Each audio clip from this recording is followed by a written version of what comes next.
video we need a sweet intro video. Yeah, I'll put that on the to-do to make. Yeah, let's put our really cool intro video that Gerardo made us. Let's put that on for our the webinar. That'd be really dope. Okay. Put it on. That'd be sweet. Hey guys, morning. Welcome to the 7 to $100 million podcast. I'm your host, Tim Warren. I'm joined by Paul DeMott, who's our Chief Technical Officer, and Danielle Sfire, who is our Marketing Manager. Good morning, guys. Good morning. All right, so I want to start us off with something I've been pondering. I was pondering this last night, pondering this today. So, Paul, I was thinking about, and Danielle, this is for you too, but I was thinking about our conversation yesterday where we were looking at the numbers. So last month we sold 56,000 something in reoccurring revenue, which is our goal. Our goal is 50,000 MRR. If we do 50,000, we grow the business to 17 million at our current churn. It's even higher, but if historical average churn, which is about 0.035 per month, like percentage wise, then we grow to about 17 million. If we can get the churn even lower, then we grow to like 23 million, which is great, right? Right, it's great because the goal is 100 million. Paul, I was thinking about this. There's two things that I wanted to ponder and I want to throw out there, and just this idea of continuing to like bet down the right direction, and like what is it that really actually grows businesses? So my first question is, obviously we were talking about just super staying focused on literally that sales chain, right? Whatever you want to call that, but the sales chain of like getting ads out there that drive leads, working on closing, like really working hard to get our sales reps to be closing machines and willing and able to have those tough conversations and get people over the finish line to actually buy, because we know that our service is good, right? We know the service is good. Then making sure the packages are profitable. So making sure we make profit on these sales, and then we just rinse and repeat, and we just literally focus on nothing else, right? We just over and over and over and over again. So that was my first thought. Second thought was, what if we just kept doing that and that's all we focused on? Like, what if we just didn't focus on anything else, literally? And Sean ran the inside of the company, right? And we get enough ops people to really focus on that. And we just continued to stay focused on this idea of how do we run more ads, get more leads, better close rates, more profit business. Like what if that's all we did? And what if distraction in business is one of the biggest reasons people fail? Because I was thinking about this. It's like, that is simple, but why don't people and we do that? And it's probably because of fear.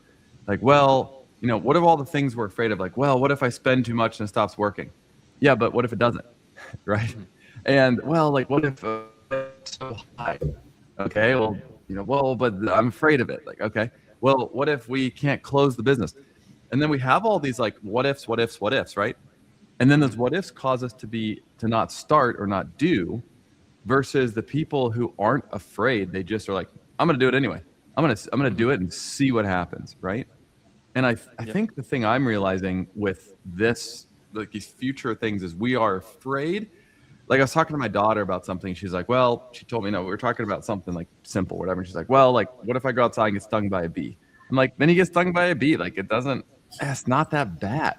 And she's like, no, I'm not going to go. No, I'm just kidding. Right. I actually have never been stung by one, so I don't know. Wow, that's crazy. It's like getting pinched really hard. You're like, ow. It's worse than you would expect, but not actually that bad. Like, when you do get stung, it's like, wow, why is this so painful? It's a tiny little needle, but it hurts. The venom is actually what makes it bad. But it's not actually that bad overall. Yeah. No. Unless you're Danielle, you've had kids. All right, that's all I need to say. You've had kids.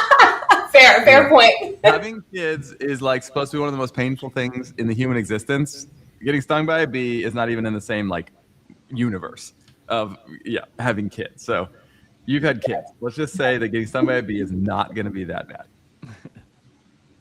That's true. I agree.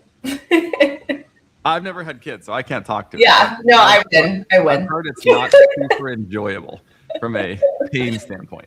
Yeah. Paul, but like, so this idea, right, of like, so I'm talking to my daughter and it's like, it's okay. Like, you might get stung, but you probably won't. You're probably fine. Right. And she's like, no, I'm not going to go outside. And then I'm like, what am I not doing because of I'm a fear of something that could go wrong, that might happen. It's like, yeah, but what if it doesn't go wrong and then might happen? And then we grow the business to 50 million or 80 million, right? Yeah, I was actually. It's funny because I was thinking about this as well, and I was actually using Gemini to look up Hormozi videos to see where he was talking about it. Yeah. And the thing that I like, the trend actually I see with Hormozi videos, because in my head, I think my fear of pushing too fast is just that the lead quality gets worse, and then we've got to like get back to that position again. Yeah. Versus if we get it right and then we scale, then it goes well. But I think finding more Hormozi content made me change my mind, because his big thing is like, yes, you're going to get a lot of junk leads, but keep scaling for volume until you have so much data that then you can make choices about how to filter down. And so that, to like, I think that's the better approach actually, because he talks a lot about how people get afraid of the junk leads coming through. Like they're like, oh, I keep spending more and I keep getting junk, and it's some version of that same problem of like sending out 300 flyers and right, you know, and not seeing anything, and you're like, oh, this isn't working. People spend, you know, we spend like $8,000-$10,000 a month on Facebook, and we get a bunch of junk leads, but we also got some good leads. And so you're like, man, if I scale, is this just going to be all more junk leads? But I think the thing is, we need so much data pouring through, especially if we're going to focus on this. That's the other thought I had, is like, if all my time was focused on this, what could I even do necessarily? Because every time we make an ad, it's not like I can just put it up and it instantly gets tested and run. Like we have to like spend money on the ads that we're creating to see what they do, get statistical data. So it's like, what would I do? But the more we spend, actually, the more that we can do. And then I think like what we really need to do to like keep pushing sales is like essentially always be at the edge of the envelope, pushing and breaking and then solving. So like, I actually think the other thought I had is this whole idea of like selling more profitable packages. That's also data collection for us on, you know, the faster we can learn if something doesn't hurt our conversion rate or does hurt our conversion rate. Like, let's say it doesn't hurt our conversion rate, then we've just this whole time been undervaluing ourselves. And I think that's a fairly highly likely thing. So it's a like an asymmetrical bet where if it's wrong, we lose like 15, 20 days. If it's right, every sale that we do going forward could be, you know, built so much more sustainably for us. So, you know, I actually think that kind of the goal of this is to like push the boundaries so we're learning more. And I think we actually need to be spending more to be learning faster. And actually the goal is actually try to break the system, like see where the system fails. And that where the system fails is actually where you and I should be putting our attention. I want to react to what you just said, because that's exactly, I'm trying to look back at, so I turned 40 this year and I've been doing business for a while, right? So like, you know, now I had like, did some nonprofits and did some other stuff, but like when, you know, I really started business, you know, in my like late 20s. So I've been doing this for about 10 years. Yep. And there was a Hormozi video last night where he talked about, he's like, I already had a whole sales team and was selling a couple $100,000 a month before I ever read my first book on sales, right?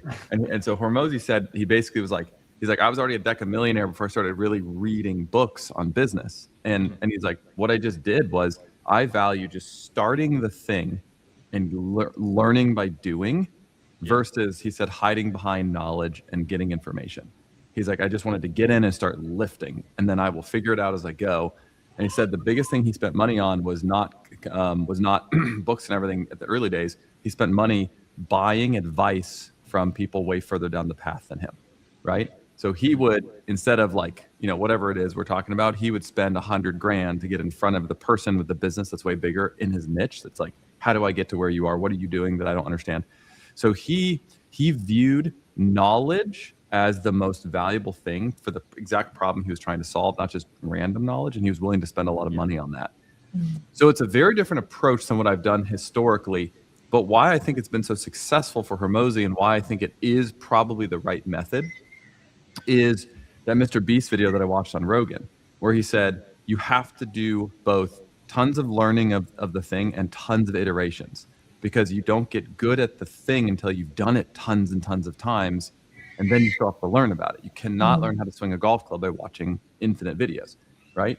You also might never get better if you just swing and swing and swing and swing and swing and never watch or learn or get coaching about what you're doing wrong. So that's what I was saying is, what if we flipped the script and just said, let's completely bias ourselves towards action versus waiting or thinking. Let's just take the action, take the risk, spend the money, do the thing, see what breaks, and then don't run away from it. Like, okay, that broke, let's fix that thing. Then we'll go to the downstream. We just keep going and going and going. Investing in ourselves and taking the risk. And like, if we're seeing results on a smaller level, like, let's just keep betting more, keep going up and keep going up and keep going up. Because that's what it seems like a lot of these guys have done. It hasn't been like wildly crazy things. It was that they found a market, they found supply and demand, they found an advertising strategy, and then they just kept spending and they just spent crap loads of money on it. Just be, I think, like what I'm kind of thinking is the goal really just needs to be, how do we just keep pushing ad spend up? Because essentially, if we ever hit a point where we can't push ad spend up, it's actually indicative of a system-wide problem for us. We're either not making enough profit, or the performance of the ads is not good enough. There's a problem in our sales funnel. And so I think if we're not like I almost think we develop a plan where it's like, let's just let's plan out the next 3 months of just keep pushing ads up every single week. And then we just solve whatever problems come our way. And the goal could be 3 months from now, we're spending 4 times as much as we are now. Tim, I want to you. Oh, sorry. Go ahead. Oh, yeah. One other thing I was going to say is having attended business school, and hopefully this isn't insulting to anyone that teaches at business school, but you learn all of this stuff about business, but because it's so abstract and divorced from any specific problem you're working on, it doesn't stick in your brain, and it also doesn't really help you that much. And it's interesting because there's stuff I learned about second year of business school, the 4 P's of marketing.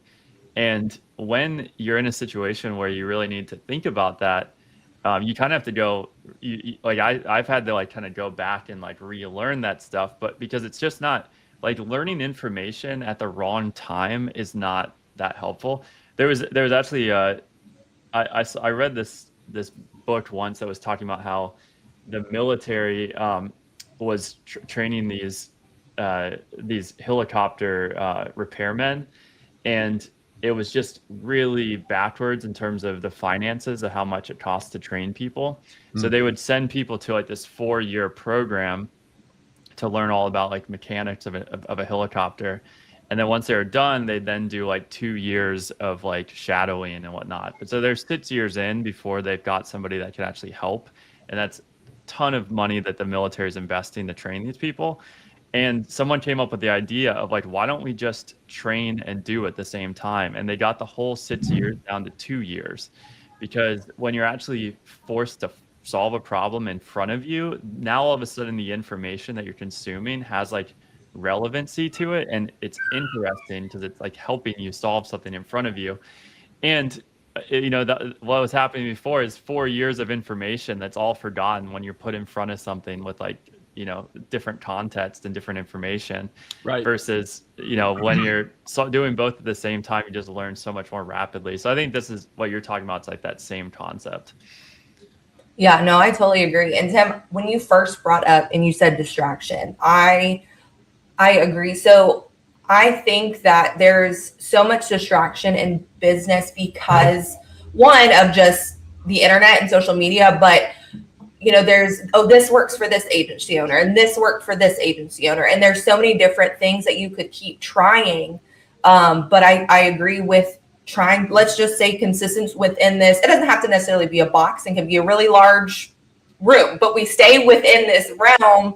And yes, we can try new things that may have worked for other agency owners, but it's within that same realm of the goal we're trying to achieve versus just pivoting and doing an entirely new thing when we're still working out the kinks of what we're doing and haven't tried it long enough to see. And we've already seen the success already. But I don't think we should, pivot and try other things. I agree that I think we should. What would 3-6 months look from now if we kept on improving and continuing to do and building off of what we're already doing? So I totally agree with I think where your head is at this point, that this is working. Let's dive in fully and just immerse ourselves in the 3 prongs you said, and just keep going.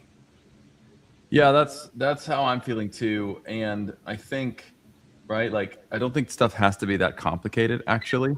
Yeah. Sometimes I think the most successful people in business are people that aren't that smart, and they're not constantly trying to reinvent and rebuild and redo things. They're just willing to put in the pain of repetition over and over and over and over and over and over and over again, right? Yep. And they're just like, this is the outcome that I want. I'm just willing to do the thing. Mm-hmm. And I was thinking about that with sales, where it's like, I was on a sales call yesterday. I was just thinking about closing tactics. Like, yeah, we've raised our prices a bunch, but I still believe in the product. We have clients that buy at that level. Now we're showing everybody that level. And if those people don't buy, I don't inherently think our product is worse. I know I'm testing new pricing, right? And so for me, it's like, that's okay. We're gonna do this thing, but I still have conviction. But then if people buy the higher price thing, then immediately I'm like, oh, sweet. Okay, well, that's what it should have been the whole time. Like, that's what the price should have been this whole time. We're just leaving profit on the table.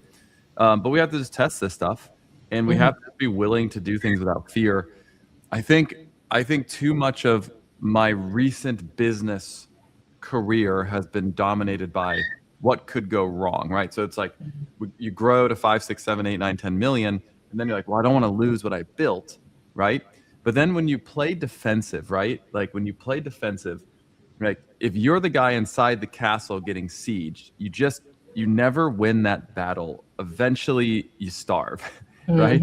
Like you've got to go on the offensive, right? You got to go attack that army, or you'll never get food in, and everybody in your city will die.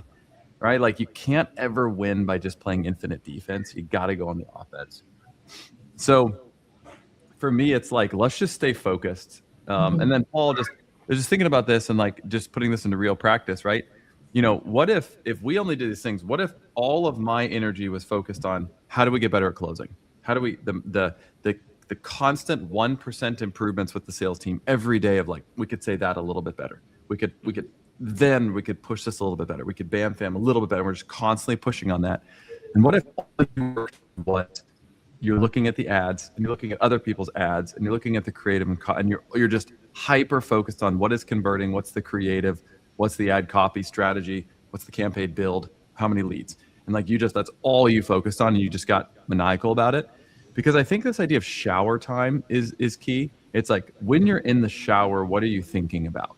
Right? What are you thinking about? What ideas are coming in your head? And I think the problem we're trying to solve, right? Like if we're building Noble, we're thinking about Noble. If we're trying to buy a company, we're thinking about buying this company. If we're trying to do the thing, if we're trying to hire whatever it is we're trying to do, we're focused on that thing.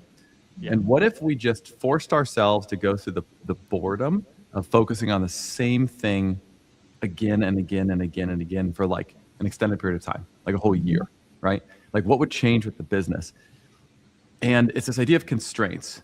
And it's like if we genuinely had 500 good leads in a month, like good leads, like how much could we sell, right? I mean, last month we had a 60% close rate. Now, some of those are referrals and all that stuff. Sure, right? I know. But still, right? Like, here's the crazy thing. Like if we want to just think about it for a second, to get to 100 million, right? We need like, we've done the math on how big the companies are, but let's say it's 1,500 clients, okay? And let's say we have 120 clients now. There's a specific number between where we are today and the amount of clients we would need to get to 100 million. And like, just to put this in perspective, if we got 500 leads, which how many people are on Facebook and how many potential businesses could we serve? Like 500 leads is not this crazy number where it's this massive percentage of the business out there. It's like a pretty small. Well, even take right? Take Hormozi, for example. The people that he wants to attend his workshops are are all ICPs of ours. And so he's dealing with like 40,000 leads per month right now. 30 something, 40,000. So those are all people. And I mean, like a lot of those are junk leads too, but like he's also booking out every single one of these things with like 100+ people. Right. That's like 100 sales every single time he runs one of these. So that's our ICP. And so just comparing to like what it could be, I mean, it could be 40,000 leads. Like 500 is actually not crazy. No, it's not crazy. And Yeah. so this idea of like, because we have a recurring revenue business, right? If we just did the math, Paul, what's our lead to close ratio right now? It was in the dashboard that you built. Yeah, let me see. 9% or something. It was something like, Give me a sec. Yeah. 9% of all the leads that come in. I don't know if that's What date range do you want to look at? Last 30 days? Or? Yeah, look at the last 30 days. Okay, give me a sec.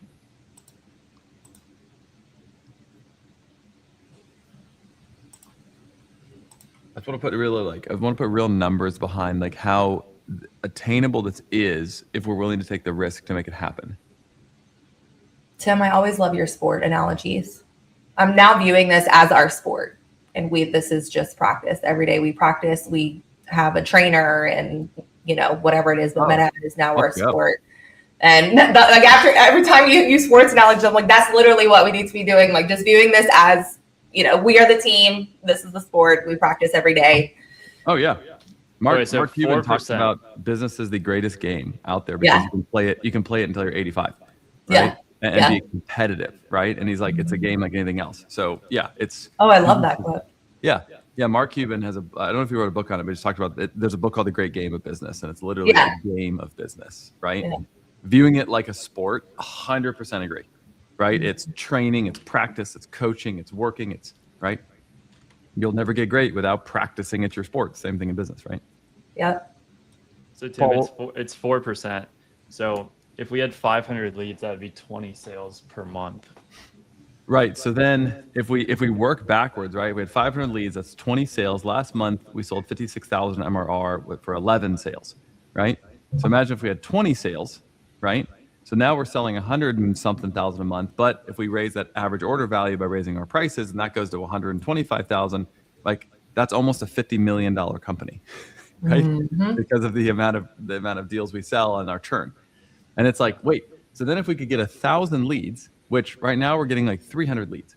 So if we could triple our leads and we could keep selling at the rate, we could literally grow to like 60, 70, $80 million. Like that's how the math works out if we could do it consistently. And it's like, that's actually not that far away from where we are now, because it feels like, 7 million, 100 million, like that's a $93 million goal. That's super far. I can't even imagine that. But it's actually not that far if we can be consistent. If we can consistently generate this amount of leads, which is, I think consistency comes from focus, right? Mm-hmm. It's just, if I'm focused every day and I'm gonna work on my bench press, and every single day I'm gonna bench press, right? Like you're gonna get stronger at bench press. You're gonna get a lot better at it if you do it every day and super consistent, right? Mm-hmm. So that's the first thing I want to throw out there. Just the idea of like, I think what we might be doing wrong in the past, have done wrong in the past, is we've just been too interested in too many different things and trying to grow the business. But in doing that, we have not done the absolutely most important thing, which is getting great at running ads, getting really good at closing business, and everything else will figure itself out. Like those are really the only two things that matter, honestly, right? And then of course, servicing the customers and doing a great job, but we already do that today. And we already have a great culture and we already have a really good product and service. Like we've already got that part dialed in, right? Mm-hmm. So the constraint in the business right now is just, what if all we focused on was more ad leads, more sales, more ad leads, more deals, right? Yeah. Like that alone would grow us substantially. And we've already done a lot of the work that goes into like operations, how to service the clients, what the process is. So really, like when you're starting a company from new, you have to really focus on that stuff. But like, I mean, we still will have to have the team work on that stuff. But really at this point, what stops us from getting to where we want to be is close rates and leads, the flow through of new sales. Mm-hmm. Yeah, and I think I want to also throw this out too. I agree. what I want to also throw out is this idea of what happens when we spend and we have a month where we don't close much. What do we do then, right? So let's say we spend 50 grand on ads and we don't close enough. Okay. Well, we could be like, well, it doesn't work. Well, I mean, that's kind of, it's like, I had a bad month, football doesn't work. Well, it's not football probably, right? It's probably not the sport, right? Ads probably work. We probably need to just maybe dial stuff in or just give it more time or keep doing. Maybe the creative got, whatever. So this is I want to change our view on this and my view on this. Number one is this is the path, I think, to 30 million, 40 million, 50 million, 100 million. It is, we have to get tons of awareness and tons of people in as leads. So we just need, if we want to grow the business, we just have to grow our leads. We have to just get more leads, right? More leads, better leads. Then we have to get better at closing. We have to be closing machines. Like when these things come in, if they can close, we close them, right? And we dial that in, and we're always practicing better, new, improved ways of really getting to the pain, really getting people to open up about what they're looking for and getting people to make a decision and getting people to buy helium, right? Not just kind of letting people float out there and make their own decisions. So like really getting better at closing. I think if we can nail those two things, Paul, we just keep going with those and we just keep going until it stops working at some point. But that point's going to be significantly larger than we are today. So then we'll be frustrated about lack of growth at 40 million, but then we're still at 40 million, right? Yeah. And then it's like, okay, I'm sad that we're not growing, but we're still 40 million. The information differences today versus even like a couple months ago are very different. So like, let's just say we did have like a month where sales were really low. Well, we can use AI to look at all the transcripts and ask like what changed, like was there any differences in how we approach these calls compared to months where we did sell. We can look at, now that we have data points on our close rate, instead of it just being this black box like we didn't sell, we should be able to narrow down like what was different. Did we not have as many leads? Did we not have as many good leads? Was our close rate worse? Did we not do a good job of taking leads to meetings? And then I think the other big one is just, like the transcripts of the calls. What was there any difference in how our sales team approached these? And I also think like something Hormozi always points to also is just like that you need to collect a lot of data. And so, not every golf shot you hit is going to be your best. Like you're going to have some bad months, some good months. And so most we also of mine are not my best. Well, they're your best. They're the version of your best, but they're not someone else's best. Yeah. But, I'm pretty good at putt though. There you go. Putt-putt's where it's at, man. Yeah. So, what was I saying though? But so I think too, like I'm a little less worried about that. And what I'm excited about is I think if we push and we don't see the outcome that we want, we can like very quickly narrow in on why. And that's really the path forward for us is like push. Did we grow? Keep pushing. Did we not grow? Fits. I really think that's the whole more better over and over and over again. Right. Yeah, I was just about to say that directly ties back to more, better, new. Like it just keeps coming back to that same mantra. Right. More, better, new. We need to put it on the wall. Yeah. And so Paul, I want to just throw this out there and get your thoughts. So right now, this month we're testing these different packages, right? I'm going to throw out there. I would say at this point, we wait on the trying to sell the lower end downsell offer just for one reason, just from a focus standpoint.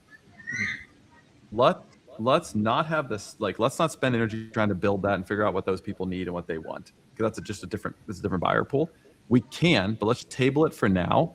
Because what's going to make us the most money is selling the 5, 12, 25 packages and the 2,000 and the ads and the service, but priced properly. That's going to make us way more money. And this idea of addition by subtraction, just choosing to say that is a good thing, but I'm not going to do it right now. I'm just going to stay focused on this thing that I think has the biggest impact right this second. And then the other ones, sure, we're losing those leads and they're bad leads and we could monetize them, but they're just from a focus standpoint, what can we really do? And I think at this point, I think it'd be easier for the focus for the setters to be book people who have enough budget into meetings with the team. People who don't have enough budget, just for now, we're just going to let those go, right? Or, whatever. We could literally, Paul, what we could actually do, which could just be a good idea, is just have them have you could just have a link. If they put under $500, just auto links them to Noble.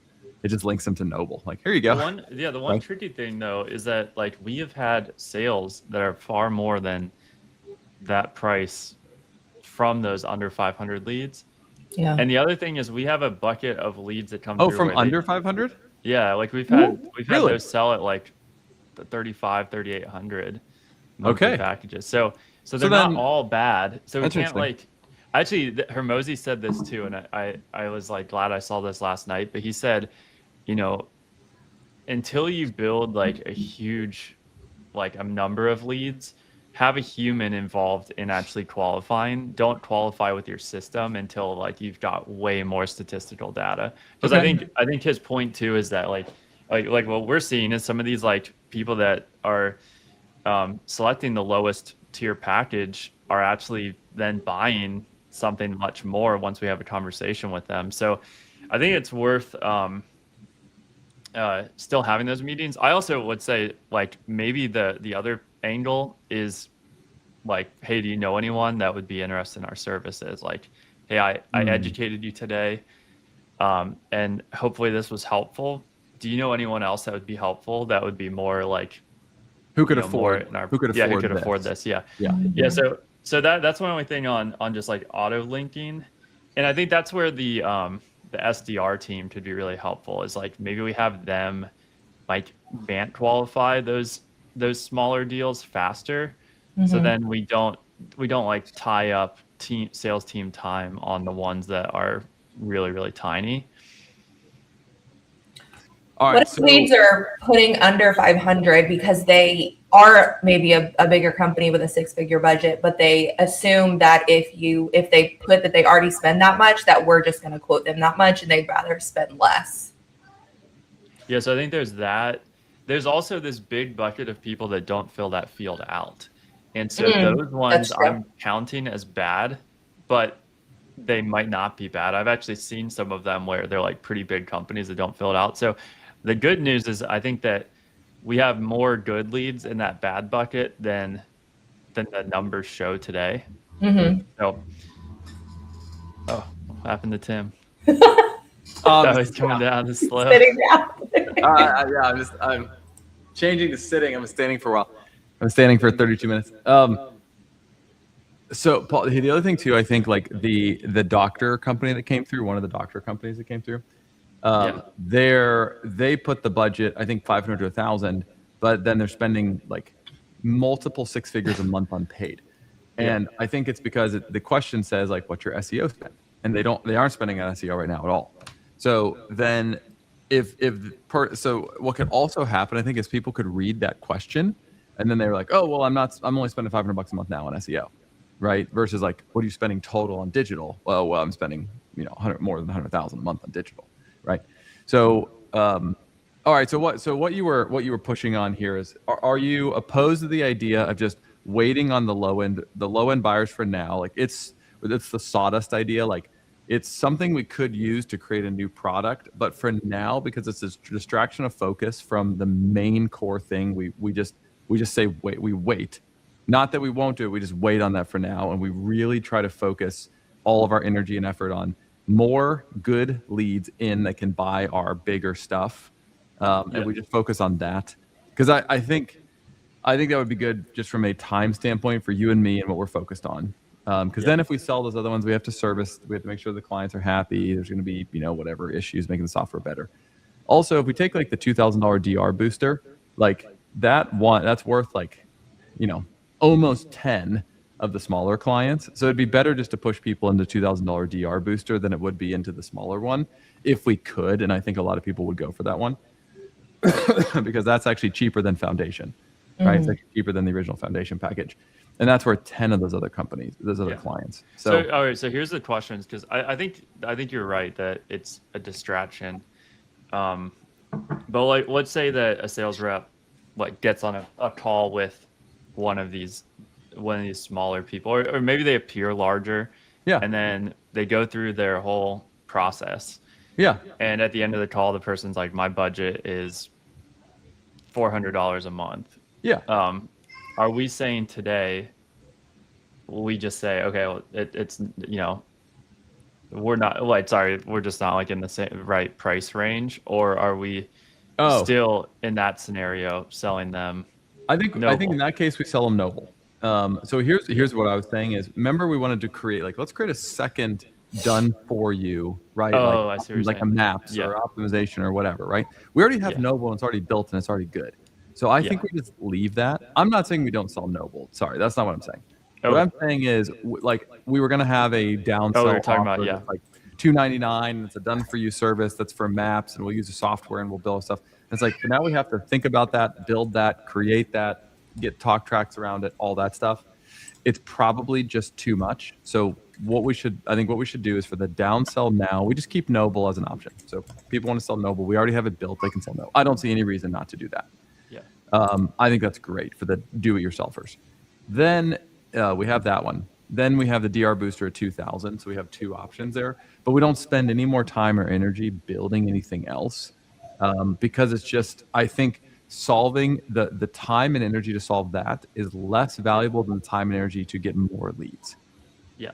The thing that was going on in my brain, or the thought process I was thinking through, is like, so like this weekend I iterated on Noble to make it more, right, I'd say more user friendly, and that all was happening mostly while I was asleep. Like, I just had a remote control. I had a remote control to Claude, and I was just going about my day, Saturday, Sunday, and 11,000 lines of code were written, and then I just double checked it, and it was updated. So I was like, man, like every hour I'm awake, if Claude Code's not running, building something, is that like a missed opportunity cost? And the more I've thought about it, I mean, so for me to improve Noble in that way, like, I'm actually not putting that many like mental resources into it. But I think it comes down to, like, what are you thinking about in the shower? And I do think I'm thinking about, like, how do I iterate the prompts? How do I make sure this is good? So so what I think where I want to close that out is, like, just publish that code, show the sales reps. It's just like a slightly better version of Noble, and then we just sell that as the downsell Noble, and then we put all of our attention into everything else. Yeah, that's exactly what I'm saying, and I'm not picking on that. I'm just using that as an example of, like, what are we thinking about working on that doesn't get us to the biggest ultimate goal, right? And for me, it's anything that doesn't improve the profit of our product, like the pricing or the close rate of the sales team. If it's not one of those two things, it's probably not worth my time. It's probably not a good use of my time. And then for you, I was thinking, like, what would be for Paul's? And it's like the ads, the performance of the ads, the tracking of the ads, running the ads, looking at competitors' ads, looking at Hormozi's ads, looking at these other kind, like, what do we need to do? Like, and we don't even worry about organic. We're not worried about organic yet, because I also feel like I knocked out all of the organic stuff I'd want to for the next year. So I just want to let that insanity. Yeah. Oh, sorry, I meant organic social, but like, oh yeah. Oh, I got right. you. Saying, but just like, it's like we just worry about winning at ads, and we just focus on one channel. We're gonna nail it on, well, two channels. We're gonna nail it on Google Ads. We're gonna nail it on Meta, and we're gonna literally ride these channels until we can't ride them anymore. And we're gonna understand the principles of advertising. We're just gonna stay super focused on this and just keep spending more and more and more and more and more. And then I'm only gonna focus on the sales team and just train. And then we work on our pricing. I read a Reddit thread a couple weeks ago that was about how did Hormozi grow his organic so fast, and it's all like the whole thing is pretty documented, but he actually didn't grow his organic fast. He grew his paid, and then his organic followed. So he actually put all his dollars in the paid. He like paid his way to a large organic following, and then he's like nurtured that organic following. Yeah. So I think that, like, he's a good model for how do you get places fast. So he wasn't like, I'm gonna post every day, it's gonna take forever. He was like, how do we spend money and get there way faster? And so that was his approach as well. Which is all ads do, right? Like, you can get there organically if your content's really good, but it's super crowded. And so it's the same as Google. Like you can eventually get really good traffic via organic, or you can just buy it tomorrow with ads if you have enough money. And if you can get that thing to work, like most CMOs, most chief marketing officers of giant companies just deploy ads. They don't work on organic. They just But it's deploy also ads. just on it's also email. just so much more Works. stable. I talk to clients about this pretty frequently, but SEO is a channel that works incredibly well. Like the ROAS on it is next level. But if you want to scale it, there's no like predictable way. Like you're kind of always you maybe buy backlinks, so you invest in content, but you don't know that it's going to scale proportionally. Right. And so like big companies are run by the finances of the business, and SEO is great, but also like unpredictable.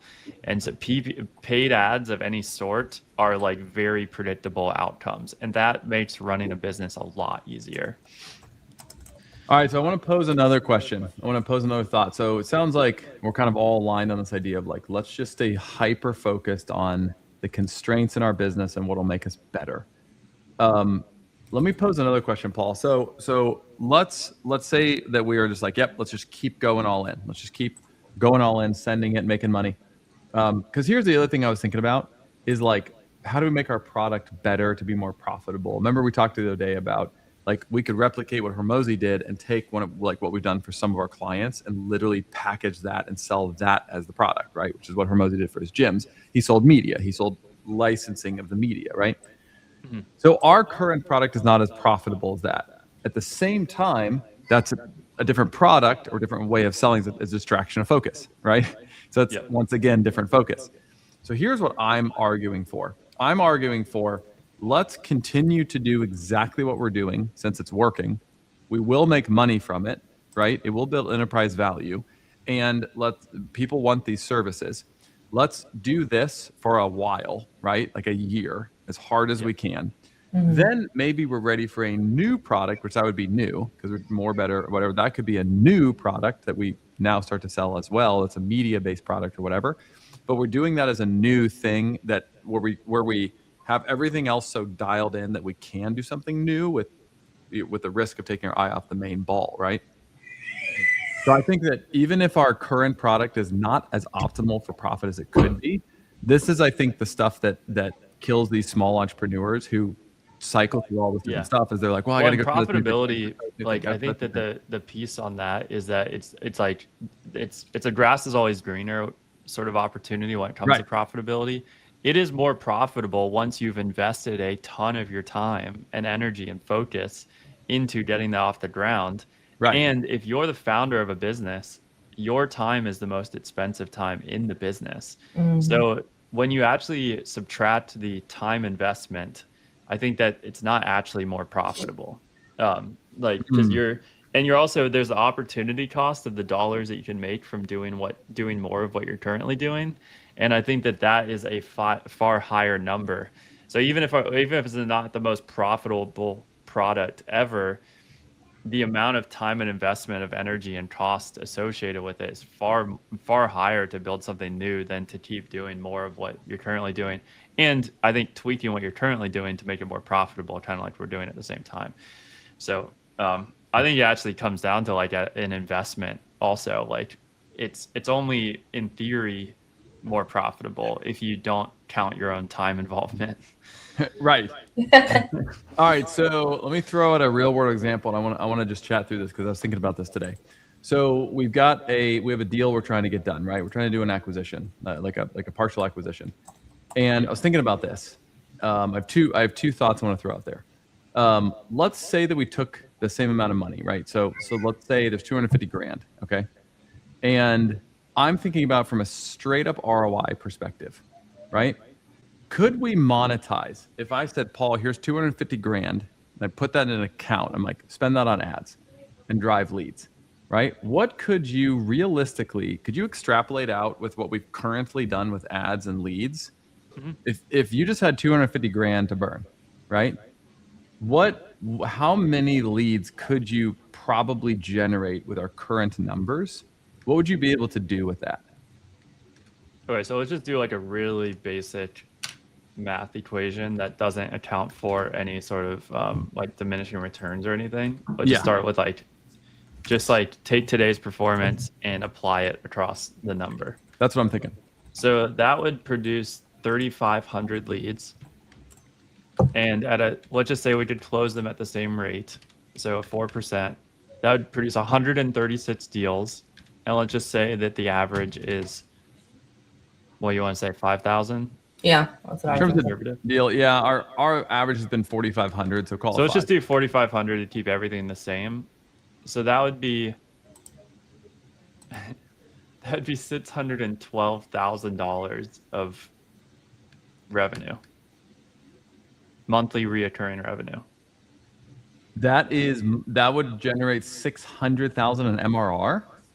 Based on, I mean, yeah, like the most simple version of this formula, like there's probably some diminishing returns and stuff like that. But like if everything held consistent, that would produce 612,000 MRR, which is $7.3 million in revenue.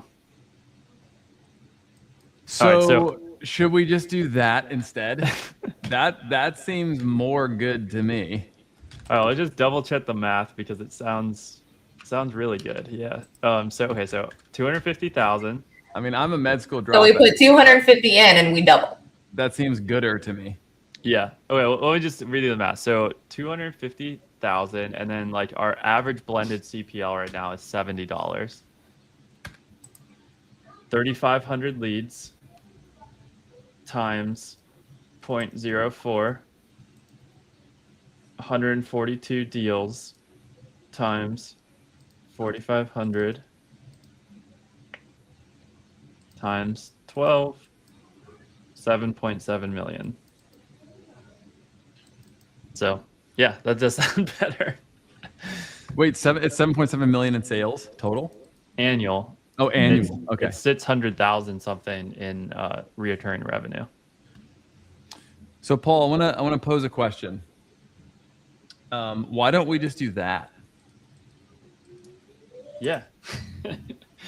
I mean, yeah, I don't disagree. Because I'm worried about a couple things. Number one is this idea of distraction of focus, right? Do we lose focus having to integrate and smash these things together and deal with all the stuff that comes with that, right? That's one of them. Not super worried about that, but that's something we have to deal with. Number two is just also on that deal. What if we just like charge like a fee to like, I don't know, like maybe that's still distraction, but we just charge a fee to like disseminate what we've learned to them. But yeah, I don't know. We can figure that out. But yeah, just to say, I'm thinking about the ROI, right? And I'm thinking about the debt. And it's like, all right, so if I'm willing to deploy, right? Let's just call it 250K in debt. Okay. So I'm willing to deploy this debt, which is not a huge amount, it's just there. What is the highest return I can get on those funds, right? So it's like we could use those to hire salespeople, but salespeople without leads won't generate, right?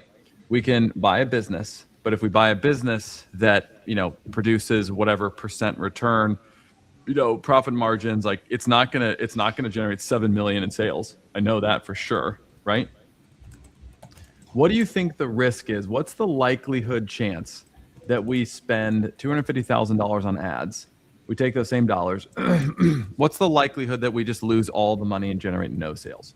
Like, is that a realistic possibility? No, not real. That's not realistic. I think like we could make it. I think we can make a distribution curve, and let's just say like 0 and maybe like 10 million in revenue, or like the tails. I think most likely scenarios we land somewhere in the middle. And even a worst case scenario is like one standard deviation over, which is maybe we generate $300,000 in revenue, or let's just say we generate $250,000 in reoccurring revenue. Well, that's a pretty good investment still. Right. Right. So, yeah, because now we took 250 grand and turned it into 250,000 of reoccurring revenue. Yeah. Right. Let's say it's a 20% profit margin on that. It would take us 5 months to recoup our investment, and then it continues to print. Yeah, right? let's say that there's some like big diminishing returns that start to kick in. So we start scaling and then like performance starts to decline. Even so, like we get to that point faster and we need to like push to the edge of the envelope basically and find out where that point is anyway. So we're actually just buying data faster because if we hit that point into diminishing returns, then it tells us, hey, you need a new channel to scale your business. Like you've maxed out Meta, you've maxed out Google, which would be absolutely nuts if we did that with $250,000. Like I don't There's think no, that's yeah. even possible. Yeah. You said it. You But said it was 60,000 a day on Meta. Is yeah. the max. Yeah. Well, So, that's just a theoretical max. It could even be higher than that. I mean, you said that Hermosi spent 500,000 a day. when he was doing the book sale, the 100 million in a weekend or whatever, he was spending at the end 500,000 a day on ads. Yeah. So, Yeah. and that's probably not even his affiliate army and stuff. Like he probably even had, like, if you look at everybody's spending, it was probably insane. So I think though, it's possible though that we don't cap out our max spend, but we still hit like a point where performance starts to decline substantially. But then we learn that faster. And then that's like when we add in YouTube. That's when we start running on LinkedIn also. And we create a halo effect from being in more places. We turn on clutch ads, Right. you know, stuff like that. So, yeah, I think the like when I weigh it in my head, it's like, do we want to take on something that has less certainty, is going to take our time away, or do we want to invest in something that is going to very easily pay for itself, plus based off our historical data, plus help us learn what the future roadblocks are going to be faster. The faster we spend and hit these things, the faster we learn and the faster we get to the next destination. So it's maybe a lot simpler. All this stuff's like both simple. I think I don't know who says it. Was it said at the conference? This is where I heard it, where it's like simple but not easy. That might be something. No, that's something that Charlie says. Charlie Tickner. He always says it's simple but not easy. Right. Yeah. There's a lot of stuff that's like that, right? It's like, yeah, consistency is simple but not easy. Yeah. Here's what I go back to, Paul, when thinking about this. What are other people not willing to do? Right? Like, what are they not willing to do? And I think a lot of marketing agencies don't get big because they're just not willing to spend on marketing. They're not willing to actually eat their own dog food and really market their businesses and really sell and do all the different things, right? And we have unique process and unique systems and unique softwares and all the stuff that we've built, right? And when we get in front of people, people are impressed and they buy. So here's what I want to throw out there and what I think we should do instead. I think instead of spending $250,000 on an asset that will probably not produce nearly as well as our current numbers, I think what we do instead there is we say, let's just take that exact same money we're about to deploy and put that directly into this engine we're building, right? And I think the risk of us just burning that money is very low, right? At the very least, we recoup our investment. Okay, fine. But I actually think what's likely to happen is we get way more than that, right? Mm-hmm. And I think right now, while we're small, we need to make really good bets. Like the bets we make have to work out really well, right? Mm-hmm. So that we can, like, our stock portfolio can really grow. And I think we have to be really careful where we spend the dollars to get the best return. So that's what I think we should do. I think we should, on the other deal, I don't think we kill it. I think we just slow it down a little bit. Like, hey, we're still working through the stuff. Like, give us some time. Then we take that 250 and we're like, let's just literally rage this into ads, right? Also, historically, it's August right now. Historically, like Q3, Q4 are typically good months in our space because you get a lot of people now that are starting to like get to the end of the year and like look for a new firm. So if we're going to start raging on ads, now is a really good time to do that, probably, because this is a time when people are starting to like think about switching, right? You know, it's funny. I was talking to somebody that's like a consultant for a lot of different agencies, and they were just telling me how like all these agencies are struggling and how it's like the hardest sales environment. The economy's not good, and I was like, really? We're like, that's really? Interesting. It's kind of been the opposite, complete opposite for us. Maybe it's because we're taking all the deals. I don't know. No, Paul, here's what I think it is. So many businesses, so many agencies, they live and die on referrals. And now there's AI, and people are just going to AI to get the advice or the stuff that they were paying a lot of money for. And they're not, they you know this, right? So many people are not getting actual results or anything from their agency. They don't really get SEO results. They don't really get that good of paid results. And so the agency kind of keeps them going, but now there's too many other places to get good advice. And I think all it's doing is killing the bad agencies and growing the good agencies. That's all it's going to do, right? People don't want to do their own SEO and their ads themselves. They don't. But they don't want to buy from crap agencies anymore. So I think it's that. And then number two is all these businesses live off of referrals. And the harder it is to do it yourself, the more people refer. The easier it is to do it yourself using AI. People are, I'll do it myself, right? Yeah, and probably also, like when the economy isn't good, like referrals are like the first thing to dry up for a lot of businesses too. Right. And so, yeah, but that doesn't change. I mean, like when the economy is not going well, there's a lot of businesses that are thriving because the economy is not doing well that are looking for marketing. So if you don't have a way to get in front of those people, right, you just won't grow. All right, guys, I got to run to my next meeting. This has been awesome. I think we got some great next steps. So takeaways, Paul, your focus, just let's get more leads. My focus is let's close them. Let's get great at closing. And let's just stay focused. And then let's just put way more money into the ads and see what happens. Yeah, let's do it. All right, guys, thanks for jumping in with us. And we'll see you guys on the next one. Bye.